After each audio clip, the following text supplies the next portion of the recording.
সহকারী হাই কমিশনে আসার মূল উদ্দেশ্য হলো আমরা নর্থ ইস্ট ইন্ডিয়া আমারতেশ্বরিয়ান এবং নদুয়াতুর তামির ত্রিপুরা সাউথ জোনাল কমিটির তরফ থেকে বাংলাদেশের সংখ্যালঘুদের উপর আক্রমণের প্রতিবাদে এবং নিন্দা জানিয়ে পাশাপাশি যাদের উপর আক্রমণ করা হচ্ছে অবিলম্বে যাতে আক্রমণ বন্ধ করে ওখানে শান্তির পরিবেশ একটা স্থাপন করে আমরা হাই কমিশনারের মাধ্যমে সহকারী কমিশনারের মাধ্যমে বাংলাদেশ সরকারের কাছে আমরা এই বার্তা দিতে চাই এবং বাংলাদেশের যারা সংখ্যাগুরু মানুষজন আছেন ওনাদের কাছে আমাদের আবেদন, আমরাও এই দেশের সংখ্যালঘু, আমরা হিন্দু মুসলিম পাহাড়ি বাঙালি মিলেমিশে আমরা বসবাস করছি।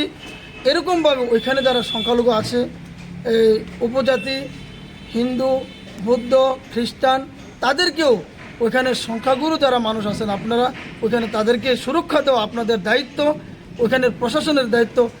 মূলত এই বিষয় নিয়ে আজকে আমাদের সহকারী হাইকমিশনের কাছে ডেপুটেশন। মূলত বাংলাদেশ সরকার যে নতুন একটা ইয়ে রয়েছে তাদের কাছে কি আপনাদের দাবি থাকবে এবং ওইখানকার যারা রয়েছে ওদের সাথে কি আপনাদের কথাবার্তা বলেছেন? না, আমাদের কোনো কথাবার্তা হয়নি। আমরা বিভিন্ন সোশ্যাল মিডিয়ার মাধ্যমে ওইখানে যে একটা আক্রমণ চলছে সংখ্যালঘুদের উপরে সেটা আমাদের নজরে আসে। সেই হিসেবে আমরা একজন সচেতন নাগরিক হিসেবে এটা আমাদের প্রতিবাদ করা উচিত, নিন্দা করা আমাদের কর্তব্য। এই হিসেবে আমরা ওখানে প্রশাসনের কাছে সংখ্যাগুরু মানুষের কাছে আমাদের এই দাবিটা থাকবে। আপনার নাম? আমার নাম জাকির হোসেন, আমি ত্রিপুরা ডেভেলপমেন্ট সোসাইটির পক্ষ থেকে ডেপুটেশন দেওয়ার মানে হলো আমরা বাংলাদেশে বিগত অনেক দিন থেকে দেখছি যে সোশ্যাল মিডিয়ার মাধ্যমে আমরা দেখতে পাচ্ছি যে এখানে সংখ্যালঘুদের উপর নির্যাতন করছে সংখ্যাগুরু যারা আছে তারা। তো আমরা সংখ্যালঘুদের আমরা ভারতবর্ষ আমরা সংখ্যালঘু যারা এখানে বাংলাদেশে আছে তারাও সংখ্যালঘু।